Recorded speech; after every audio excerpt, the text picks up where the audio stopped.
How to fix Instagram white screen. Hey everyone, welcome back to our channel. In this video we're going to learn how we can fix white screen on Instagram, so make sure to watch the video till the very end.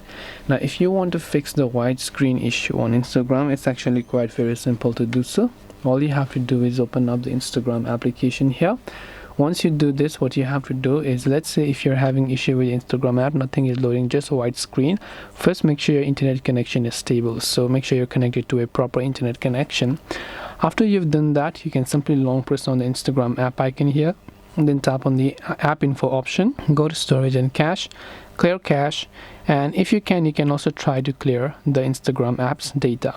Once you've done that, open up your Play Store or your App Store, check if the Instagram app has an update, and if it does, then make sure to update it to the latest version. So next time whenever you open the Instagram app after that, it should definitely help solve the problem. So hope this video helped you. If you have got any questions, feel free to leave them down. Thank you for watching and see you in the next video.